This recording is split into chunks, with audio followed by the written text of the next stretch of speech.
What's up, guys? Brent, just the other day we were talking about things that slow you down. And the one we landed on that was the number one thing that slowed us down over the course of our career and slowed the most people we know down was pride. Yeah. Pride. And I'm going to ask, why is it so hard to deal with pride? But pride can come in so many different forms. First I want to talk about how it can come, like it can enter into any phase of your life. Like it can enter into your business world and you start making decisions with your finances based on pride. It can come into your relationships. It can come into, your work, your mindset when you go out in the public. You start thinking about people you're meeting aren't as good as you, or you're better than them, or, they don't have the right connections. I know guys that have met investors like at restaurants that were, the guy may have looked this way, but he turned out to be the most financially wealthy guy in the room. And even though he was wearing timber work boots and whatever else he had on. But anyways, pride is just something that always we know can just put a stronghold on you. That's right. And so talk about some ways that you've dealt with pride maybe, and also talk about some ways that we can be on the lookout for pride. Yeah, I think as men, it's probably a topic that we struggle with more so than women, for sure. Like I think that, as men, we're told our whole life that we've got to be, the provider, and we've got to be, the one that's out there working and busting our butt and, leading our family. And a lot of times, especially when you have success, I think pride will it'll sneak in, like when you're successful, when you're doing these things. So I think it's something that for me in my life, I've always had to keep a gauge on, because a lot of times you think you're right. A lot of times you think that your path is the best path. A lot of times you think that whatever you think should happen. Yeah. And sometimes that's the total wrong way to go. So for me, I've had to really approach that with humility, and we're going to talk about humility later. But it's one, stepping back and realizing, like, if you're having a lot of friction or negative momentum over a situation, maybe it's because there's some pride in there. Maybe it's because you're pushing when you should be pulling. So for me in my life, I've just had to really it's a practice, like we talk about everything, but I think it's putting the right people in your life that'll hold you accountable. Like, you're good about saying, hey, that's probably not the best decision we need to make. I've got people in my life that hold me accountable to that pride. So I think that's a part of it. But I think it's realizing that you don't have all the answers, which is hard for us guys. Yeah. How do you deal with it? It's constant self-analysis. It's kind of like what you said. Like, you have to look within and say, hey, I know my world better than anyone. Like, I know what it's like to be me. And this is it's hard because it's only possible to be you. You have to really think about it, to put yourself in someone else's shoes. Yeah. And also at the same time, only worrying about what you can control.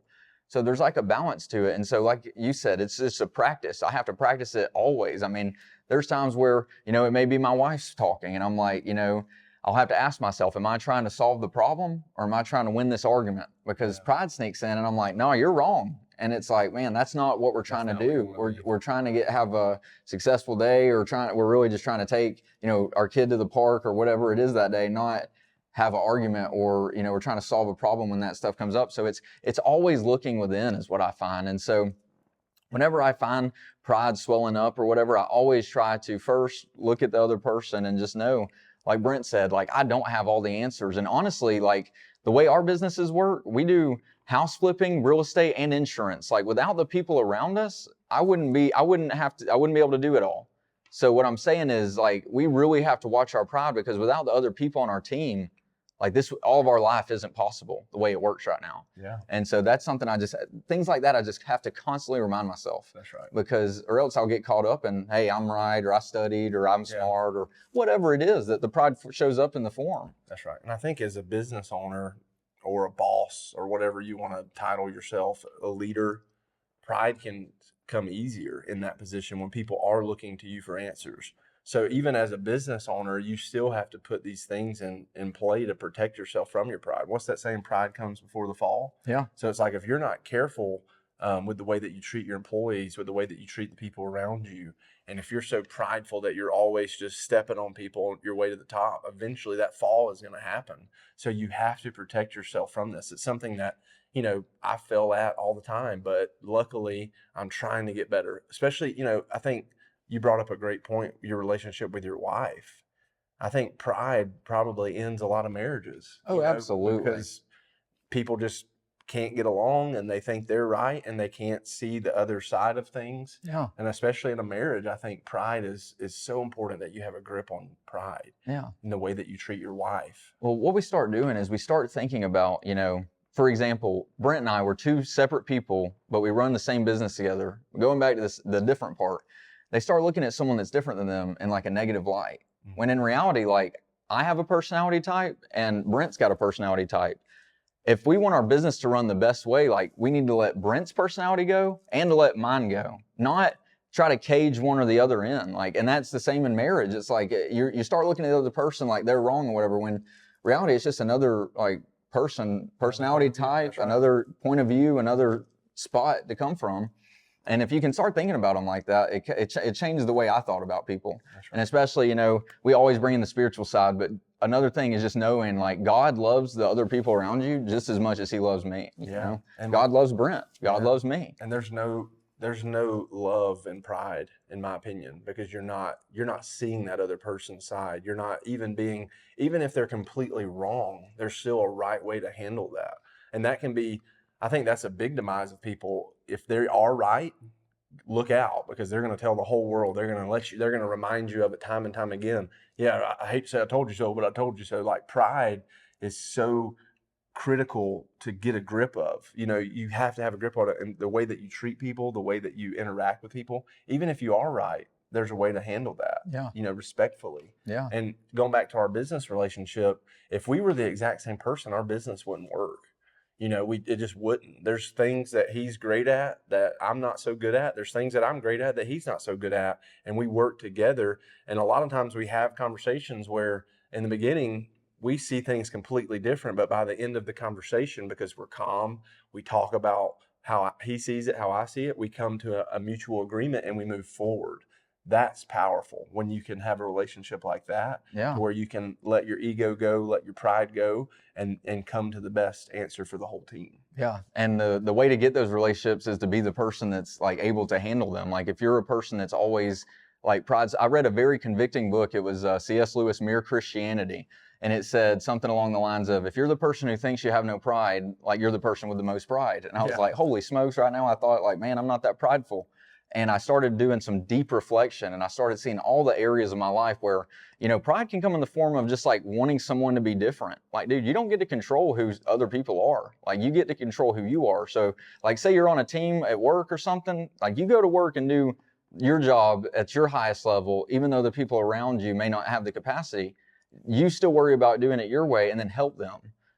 But wanting them to be like you, that's pride. That's right. And we've all been on sports teams, or we've all been on a team at some point, and sure, you wish everyone was as good as the best quarterback on the team or whatever, but then, who would be the wide receiver? Yeah. It's like it takes all kinds. But going back to pride, it just always flares up where you least expect it in my life. So when I read that book, I started looking at all areas, and I noticed all the different spots that I was like having pride.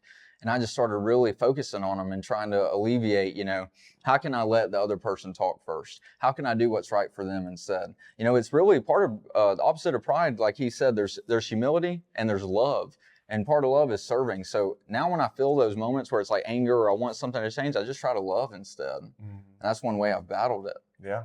And I think a good point to that is like when you're forcing something or when you're forcing your opinion onto someone, most of the time, if you're not doing that the right way, you're going to do the opposite of what you're trying to do. Oh, yeah. Like if you're trying to convince your wife that this is the way to go and you're coming at it from a prideful standpoint, it's probably going to go the opposite for you. Even if your point is great and you're right and everybody knows you're right, ultimately, what's more important, you being right or your relationship with your wife? Yeah. You being right or your relationship with your business partner? You being right or your relationship with the people that are under you, or whatever it is, it's more important for you to put that pride away and put that to the side and move forward with a positive mindset, with love, with understanding that person, he had a totally different life, totally different experiences. There's a reason he sees the world the way that he does.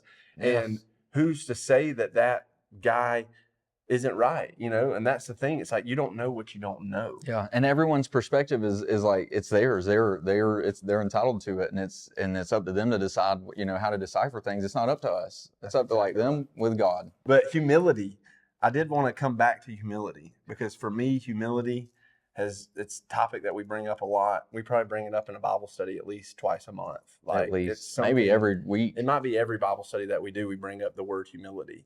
And I think that is maybe an overstated word, an understood word. Like, we don't really understand what it means to be humble.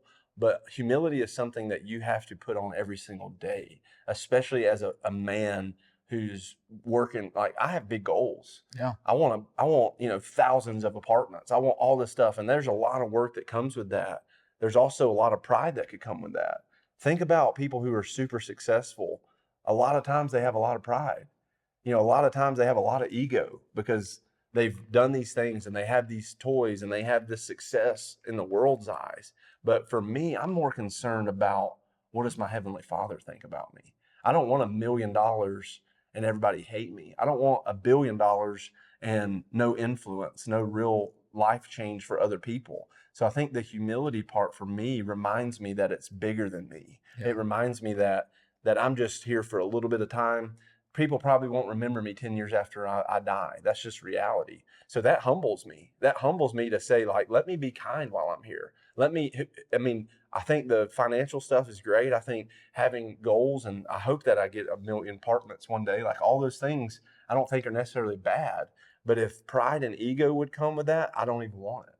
I would rather just be a regular dude and live my life and not have to even worry about that if it was a side effect of that. Like, if pride came with that, I don't want it. Yeah. And humility is something that's really like this. It goes into that self-analysis practice part. And I'm talking to the business owners here now. Like, think about your employees, man. Think about the people around you. Think about the people. Honestly, without our employees, like, we wouldn't be able to do the things we do. Like, that's why doing this podcast. We couldn't do the podcast, because we'd have to be in a desk right now sitting down. And so for that reason, we're so grateful for them. But pride tells you that, like, man, they need to work harder, and man, they're not enough, and man, this and that. When in reality, it's your responsibility to train those people, to give them the environment to be successful in, to give them the tools to be successful with. And that's somewhere where your pride and this humility kicks in.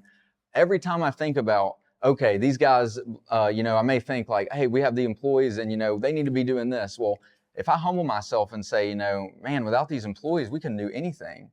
And not to mention they all go to our church and things of that nature. But anyways, I have to think about that humility. That humility serves the purpose for me to not get prideful. That's if right. that makes sense. And you really help. You can utilize humility to not have pride. That's right. And you help them more in that moment, instead of pointing the finger at your guys. Hey, you should be doing more. Especially a sports team. You never want to see a sports team when everybody's pointing fingers at each other, because that's not going to be a successful sports team. No. It's not going to be a successful work environment if everybody's pointing finger, everybody's saying that's not my job. How many times do we hear that? Yeah. So what we have to do is we have to set our pride and our ego aside, and especially in our businesses, there's not many days where we're like, man, I can't believe this, and this happened. It's, what can we do different? How can we adapt? How can we train better? How can we, and that's, our work has constantly evolved, because we're always looking at ways to get better. Instead of saying, like, this guy should be getting better. It's like, how can we create an environment to where they get better, where that's a part of the environment? There's no question about it. Yeah. That's and right. If they don't have that desire, then they won't work with us. Like, they won't want to work there, that's right. And I think we kind of operate a little bit differently than most businesses. And I'm not saying that it's right. I think you could probably successful businesses and pride and humility and ego don't always go in. I know a lot of businesses that are successful, and the guy that's running it is an egotistical jerk, but the business is super successful, and the people in there make a lot of money. That's just not the reality that we want in our life. Like, we treat our business almost as a ministry, where we truly try to pour into people. We truly try to help them see a different way, and to see the light in a sense, and to treat others well. So I think our approach is a little bit different than some business owners. I'm not saying that our way is the only way to do it. It's just the only way I will feel fulfilled is if I give the people that work, the people who have committed their time to me, I have to give them my all. And the people that decided to partner with me, I have to give them my all. And that's the only way for me to feel fulfilled. That's right. And so that's all we're saying, is that's how we feel about it. Not everyone has to feel that way, or it does feel that way. That's just how it feels here. Yeah. But I would challenge you guys that are in a leadership position, that own a business, that have good people working for you, to really appreciate them. to really not think of them as, to think of them as like a toy or just a financial number or just another number on your register of people that work for you, to truly treat them like they're human and to treat them like they have a voice, because that's been probably for us the biggest thing. It's like a family. We've had so Yeah. many guys come into our organization, and if they leave, there's still a great relationship there. And so I would just beg you as a business owner or a leader to care more about that person than that financial line at the end of the day. And I think the financial stuff's going to come if you're truly treating that person the right way. That's just my 2 cents. Yeah. Well, I mean, the person has to have a certain want to, attitude, skill set level, whatever to fit into your business. But outside of that, if you give them the proper tools to train and you pour into them, you will see a human being grow. And it is beautiful to watch. It is, I mean, it's some of the best stuff on earth, in my opinion. And so that appreciation, though, is another way to fight pride. So we got humility, appreciation. Appreciation is also another form, another way to say it is gratitude. Yeah. Dude, gratitude, if I read something spiritual like every morning, I know you do too, and that really helps me to have that gratitude first thing, because it just puts me in that good headspace. Gratitude is something that is like, I try to search for it in the middle of the day sometimes, just because you need to go there mentally. And I mean, with my wife, with everybody, if I'm thankful for my wife, it's way easier to get over it when she's telling me to, pick up my dirty clothes or whatever. Yeah, if you have a kid, if your kid wakes up 3 times in the middle of the night, and I love you, Brittany, thanks for always taking care of Asher. But if he wakes up 3 times in the middle of the night, like, you have to go somewhere happy, because it's not that great to wake up at 1, 3, and 6 a.m. Like, it just isn't if you're trying to sleep. Yeah, never been there. I know, you will one day maybe. But still, going back to it, gratitude. It's just having it and always like calling upon it. It's getting in the habit of calling upon it as you go through. And then love, man. Love, it's a word that we all like to use. It's a word some of us strive to know what it means. Some of us know exactly how it feels. But love is something that always fights back your pride. Because if you love someone, you can accept them for who they are. If you love someone, they don't need to change. If you love yourself, you're not going to say like you're an idiot for missing something. If you love, you know what I mean? Love is just a powerful tool for your character and your artillery to fight against pride. Yeah, and I think love too is the one thing that can help you address it. Like, because there's times in our life to where we do have to correct something, or we do have to say, "Hey, buddy, you're not doing this the right way. This is how we need to do it." That love is what helps us do that the right way. Because love, because you can go about, we're not saying just let people be them and not, don't help them get through. Like, you're truly doing somebody a disservice if you see them doing something wrong for so long and not changing. Like, you do have to address that. And yourself. Like, you're saying, hey, I don't care enough about what I have going on to say, you're not setting the standard. Like, right. You can't do that either. Absolutely. Exactly. So there's a balance to that. But love, I think, is a key principle to do that the right way. Like, I love my wife so much. If something's harming her, or something's like, I see in the future that this is going to be bad for her, I can come to her in the right way, or I could come to her in a prideful way saying, I know it all. And that's going to probably push her to go that way even more. But if you come to your employee, your wife, your friend, anybody out of love, then I think that's when real change can happen, and real movement can happen toward that and toward eliminating your pride. Because it's hard to be prideful when you love someone. It's hard to think you're right and your way's the highway when you love someone. And you even go deeper in the explanation of why maybe this does make more sense. Yeah, if you can actually talk about it. Like, you just have to get there emotionally and mentally to be able to, like I said earlier, be able to solve the problem instead of thinking about like who's right and who's wrong. Like, at the end of the day, dude, if you're in a covenant, like a marriage, or if you're in a business partnership, or if you're just have a friend, at the end of the day, it's like they're not going to go anywhere. That's right. Like, the only thing that is going to be there is like either the good or bad intent you had in the moment. And if you have pride, it's going to be bad. And most of the time for me, it's like, even when arguments arise, like I firmly feel that nobody wins an argument. There's a book called The Four Agreements, and it's a great book. And it just states that, there's truly no winner in an argument. So if you get to the point where you're if you're so angry or so convinced that your way is right, that it leads you to argue, that might be a self-reflection moment. Like, if you're in the middle of it and you're so angry and you're so passionate that you're just, seeing red and you're going hard, maybe step back and say, I shouldn't be this even if I'm right, calm down. Yeah, it's Take time a for a deep 10-minute breath. break. That's right, because arguments should never really arise. Like, I don't want to argue with you. We don't really have very many arguments in our business life together, but it's because both of us had to put our pride and our ego aside and realize that, hey, let's come together and find common ground here. Let's not argue.